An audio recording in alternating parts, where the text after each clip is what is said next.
Edukondalavada Venkataramana Govinda Govinda.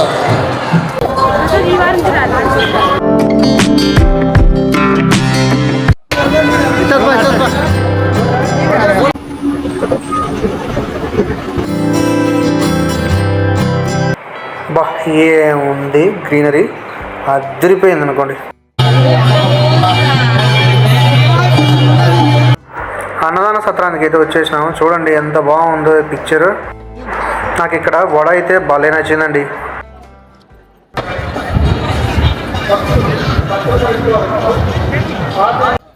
Hello guys, welcome back to my channel SR Pulivendra. మన ఛానల్ని ఎవరైనా సబ్స్క్రైబ్ చేసుకుంటే సబ్స్క్రైబ్ చేసి మమ్మల్ని సపోర్ట్ చేయండి. మేమైతే తిరుమలకు వచ్చేసినాం కదండి. ఇక్కడ మాధవ నిలయంలో ఫ్రెష్ అప్ అయ్యేసి ఇంకా దర్శనానికి బయలుదేరినాం. దారిలో ఈ వెంకటేశ్వర స్వామి విగ్రహం ఉంది కదా, ఇక్కడ అందరూ సెల్ఫీస్ దిగుతుంటే మేము ఫొటోస్ తీసుకున్నాం అనేసి వచ్చామన్నమాట. ఇది ఈవినింగ్ టైంలో అయినందున కొంచెం ఇంకా లైట్స్ ఆన్ చేయలేదు అనమాట. సో అందుకే కొంచెం మబ్బుగా ఉంది. అయితే ఇక్కడ అట్మాస్ఫియర్ అయితే భలే డివోషనల్గా బాగుంటుందండి. సో ఇంకా మేము డైరెక్ట్గా గుడి దగ్గరికి అయితే వచ్చేసినాము. సో చూడండి ఇక్కడ గుడి వచ్చేసి బాగా అలంకరించారు. ఇక్కడ మామూలుగా మీరు డైరెక్ట్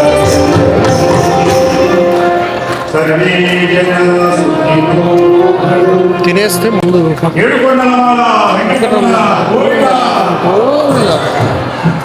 ఉత్సవాల టైం అన్నమాట. సో ఇక్కడ చూడండి అసలు స్వామివారి టెంపుల్ చూడండి ఎలా అలంకరించారో. మామూలుగా స్వర్గం స్వర్గం అంటుంటారు కదా, చెప్తే వినడమే కానీ నిజంగా ఎలా ఉంటుందో తెలియదు. నాకైతే ఆ రోజు స్వర్గం మాదిరి కనిపించింది. ఆ లైటింగ్ అలా ఆ స్వామివారు. ఇంకొకటి మేము ముందే వచ్చామన్నమాట.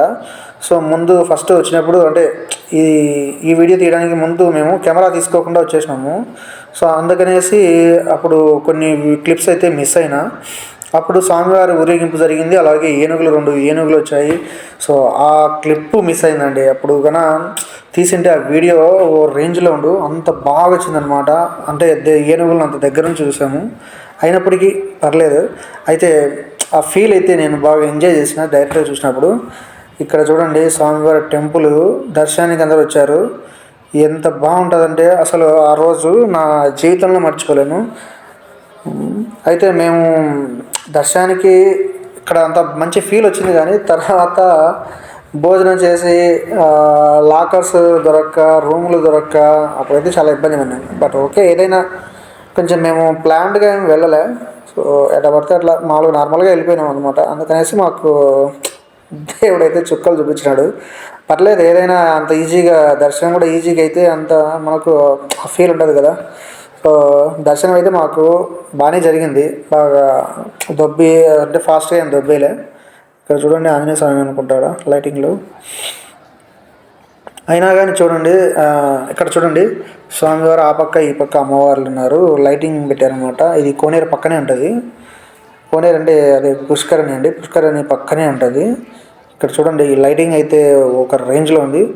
దూరం నుంచి చూసినా దగ్గర నుంచి చూసినా అయితే ఆ రోజు ఆ వాతావరణం, ఆ లైటింగ్స్, వైబ్ ఉంటుంది కదా, ఆ వైబు చాలామంది యూట్యూబర్స్ కూడా వచ్చి పెట్టారు. భూమి అంటే స్వర్గం మాదిరి ఉంది, స్వర్గం ఎక్కడైనా చూసావా అని చెప్పేసి.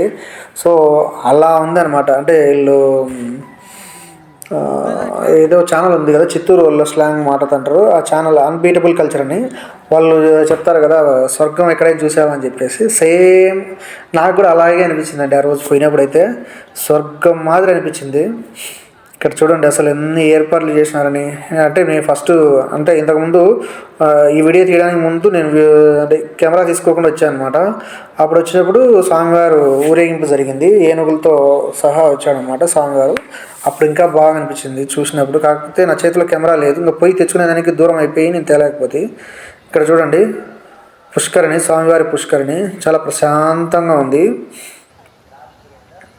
డే టైంలో అయితే మీకు ఇంకా బాగా కనిపిస్తుంది. బట్ డే టైంలో ఈ లైటింగ్ మిస్ అవుతారనమాట. ఈ లైటింగ్ చాలా ఎక్సలెంట్గా ఉంటుంది అనమాట. ఇంకా మీరు వీడియోలో చూస్తున్నారు గట్రా అట్లా అనిపిస్తుంది, కానీ ఇంకా డైరెక్ట్గా చూసింటేనే మీరు వచ్చిన వాళ్ళందరూ చాలా వరకు అందరూ స్వర్గంలో ఉన్నట్టే ఫీల్ అయ్యారన్నమాట. అంత బాగా అనిపించింది. సో మేమైతే అంటే మాకేం దర్శనం ఇంకా అయిపోలేదు. సో ముందుగానే మేము టైం అంటే భోజనం టైం అయిందనమాట. ముందు భోజనం చేసేసి కంపార్ట్మెంట్లో పెడితే కంపార్ట్మెంట్లో ఫుల్ మీల్స్ ఏం పెట్టరు కదా. సో అందుకనేసి మేము వెంగమాంబ అది ఉంది కదా తల్లిగొండ వెంగమాంబ అన్నసత్రం, సో ఇక్కడికైతే బయలుదేరాము. ఇక్కడ ఒక్కొక్క మాటకు వేల మంది అయితే ఒకటేసారి అన్నం తినొచ్చు. సో మేము వచ్చేసి రాత్రి 9, 8 ఆ టైంలో ఏమో వెళ్ళినట్టున్నాము. సో వెళ్ళేటప్పుడు జనాలు ఇక్కడ ఎప్పుడు ఉంటారండి, ఒకరోజు ఆ రోజు ఈ రోజు అనిలే, ఇంకా ఉత్సవాల టైంలో అయితే ఇంక మీరు చెప్పనక్కర్లేదు, చాలామంది జనాలు అయితే వస్తారు. ఇంకా మేమైతే ముందు భోజనం చేసి తర్వాత దర్శనానికి వెళ్దామని డిసైడ్ అయ్యాము అనమాట. సో అందుకు మేము భోజనానికి బయలుదేరాము. ఇక్కడ చూడండి స్వామివారి కొండలపై నుంచి కింద నుంచి కొండపైకి దారి ఉంటాయి కదా, ఆ దారి మొత్తం ఇక్కడ చూపిస్తున్నారు చూడండి ఎంత బాగుందో. చూడండి ఇదైతే నాకు బాగా అనిపించింది అనమాట.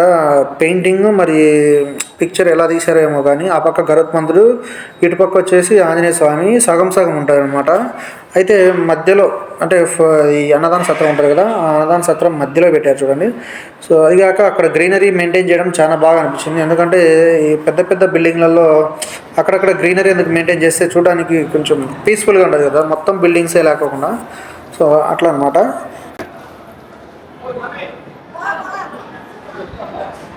మేము అంటే మనం మామూలుగా వెళ్ళేసరికి అంతా క్లీన్ చేసేసి వాళ్ళు అరటాకు పెట్టింటారు అనమాట. మామూలుగా నేను ఇంతకుముందు వచ్చినప్పుడు కూడా. సో ఇప్పుడు ఎలా ఉందో మరి చూడాలి. సో ఇప్పుడు కూడా అలాగే ఉంది.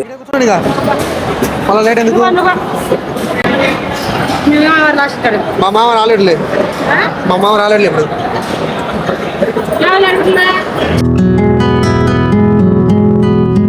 తాలింపు ఇంకొకటి చట్నీ వేసి పెట్టారు కదా. సో వెంటనే రైస్ వచ్చేస్తుంది, సాంబార్ వస్తుంది, రసం వస్తుంది, పప్పు వస్తుంది. అంటే ఒక్కొక్క రోజు ఓన్లీ సాంబారు కర్డ్ రైస్ వస్తుంది. బట్ ఆ మెనూ నాకైతే ఐడియా లేదు. మెనూ ఐడియా ఉండేటోళ్ళు అయితే ఒకసారి కామెంట్లో పెట్టండి, ఎవరికైనా హెల్ప్ అవుతుంది. సో అలా చూడండి, మాకైతే రైస్ పెట్టించుకున్నాము. వడ కూడా వేశారు. వడ అయితే ఎక్సలెంట్గా అనిపిస్తుంది నాకైతే. రైసు అలాగే సాంబారు వేస్తారనమాట. అంటే కొండపైన మనకు హోటళ్ళల్లో పోయి తిన్నా కూడా మీకు ఇంత క్వాలిటీ, ఇంత టేస్ట్, ఇంత ప్రశాంతంగా ఎక్కడ తినలేరండి. మీరు నమ్మినా నమ్మకపోయినా, డబ్బు ఉన్నోళ్ళైనా లేనోళ్ళైనా హ్యాపీగా పోయి ఈ వెంగమాంబ అన్నదాన సత్రంలోనే తినండి, నా సజెషన్ అయితే. ఎందుకంటే బయట అంత క్వాలిటీ ఫుడ్ ఉండదు, నీట్గా తయారు చేయరు. మీరు గమనించినారో లేదో మరి. సో నాకైతే బాగా అనిపించింది. సత్రంలో అన్నం తినేసినాం. సో ఏం తిన్నా రాత్రిపూట అన్నం తింటే కడుపు చల్లగా ఉంటుంది కదా. సో అదనమాట. ఇంకా దర్శనానికి అయితే బయలుదేరినాం మేము. వెళ్తూ దారిలో మరో క్లిప్ ఒకసారి అంటే నాకు తనివి తీరలే అనమాట చూస్తుంటే. అక్కడ చూడండి పక్క రైట్ సైడ్ మూలన ఒక చంద్రుడు కనిపిస్తున్నాడు కదా. సో అలా చూడండి చంద్రుడు కనిపిస్తున్నాడు. ఇంకా స్వామివారి దేవాలయం అయితే చూడడానికి కూడా నాకు పొద్దునకలు చూడాలనిపిస్తుంది, ఆడే ఉండాలనిపిస్తుంది, అంత బాగా అనిపించింది. సో మొత్తానికి అయితే ఇక్కడ నుంచి ఇంకా మేము దర్శనానికని బయలుదేరినాం అనమాట. సో దర్శనానికి బయలుదేరడానికి ముందు మేమేమనుకున్నామంటే మాకు లాకర్లు ఇక్కడ దగ్గరలో ఉంటాయి అనుకున్నాం కానీ కుదరలే లాకర్లు. సో అందుకు కొంచెం ఇబ్బంది పడినాము. అయినప్పటికీ దర్శనం అయితే చేసుకొని ఇంకా ఇంటికని బస్సులో బయలుదేరదంటే వర్షం స్టార్ట్ అయింది. సో వర్షం స్టార్ట్ అవుతా అంటే ఇంకా అలాగే బస్సులోనే వీడియో తీద్దామని తీస్తే ముందర ఒక అద్దం బయలుపోయింది. సో అట్నే అడ్జస్ట్ చేసుకుంటా నేను వీడియో అయితే తీయడానికి ట్రై చేశాను అనమాట. అయితే కొండపైన వర్షం పడుతుంది, బట్ కొండ దిగే కొద్దీ వర్షం అయితే ఏం లేదండి. అయితే నాకైతే భలే అనిపించింది. ఆ కొండల్లో ఘాట్స్ ఉంటాయి కదా, ఆ ఘాట్స్ చూడండి, వెదురు బొంగుల చెట్లు, ఇవన్నీ అయితే నాకు చాలా బాగా అనిపించింది అనమాట. నాకు గ్రీనరీ అంటే భయంకరమైన ఇష్టం, మామూలు ఇష్టం కాదు నాకు. అంటే పుష్ప సినిమా నాకు ఇష్టపడడానికి కారణం కూడా అందులో చూపించే గ్రీనరీ అనమాట. సో ఇది చూడండి, మంచు కురుస్తుంది కొండలో. ఇది భలే వచ్చింది వీడియో అయితే. ఇక్కడ కింద వెహికల్స్ పోతున్నాయి, పైన చూడండి మంచు కురుస్తుంది. అంటే ఆ మంచు కొండపైన వర్షం పడుతుంది అనమాట. సో ఇక్కడ కొండ కింద అయితే వర్షం పడలేదు. ఇక్కడ బాగా క్లీన్గా కనిపిస్తున్నాయి చూడండి కొండలు. ఇక్కడ వర్షం లేదు, మంచు లేదు. ఇంకా మాకైతే దర్శనం కొంచెం ఇబ్బంది అయింది. ఎట్లయినా పర్లేదు, బట్ ఇబ్బంది అయినా కానీ దర్శనం అయితే బాగానే అయిందనమాట. ఇది చూడండి, తిరుమల ఘాట్స్ పై నుంచి తిరుపతి ఎట్లా కనిపిస్తుందో. ఇక్కడ మామూలుగా కపిల తీర్థం దగ్గర వాటర్ దొరికేది ఇక్కడే అనుకుంటా. ఐ థింక్ అదో చూడండి, ఆ రోడ్డు కూడా కనిపిస్తుంది కదా. ఐ థింక్ ఇదే కరెక్ట్గా కపిల తీర్థం దగ్గర వాటర్ పైనుంచి వాటర్ ఫాల్స్ వస్తాయి కదా, ఆ ప్లేస్, ఆ కొండ ఇదే అనుకుంటా.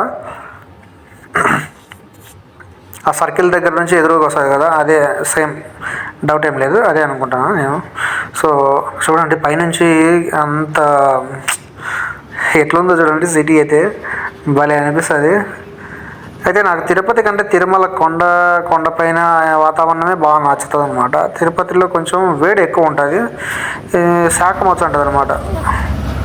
ఇది చూడండి కొండలు ఎట్లా కట్టారో ఏమో కానీ ఈ రోడ్లు ఆ కాలంలో అసలు పర్యావరణం దెబ్బతినకోకుండా భలేగా ప్లాన్ చేసినారు. చెట్లు కూడా చూడండి రోడ్డు మీదకి వచ్చాయి. మాకైతే దర్శనానికి పోయినాక ఒక రాత్రి 11 గంటల నుంచి తెల్లవారుజామున 7 గంటల వరకు నడిపించారండి. తెల్లవారుజామున 7 గంటల వరకు మాకు అటు ఇటుగా ఒక 7 గంటలు 8 గంటల దాకా క్యూ లైన్లోనే నడిపించారు. సో ఆ రోజు ఉత్సవాలు అయినందున మొత్తం కంపార్ట్మెంట్లు నిండిపోయినాయి. అందుకనేసి ఒక చెరువు ఉంటుంది, ఆ చెరువు చుట్టుకారం చాలాసేపు తిప్పారు, చాలాసేపు వెయిట్ చేయించినారు. తర్వాత వచ్చేసి చిన్న కంపార్ట్మెంట్లో వేసినారు. అది అంటే దాంట్లో స్టెప్స్ ఏమి ఉండవు, నార్మల్ కంపార్ట్మెంట్ చిన్నది.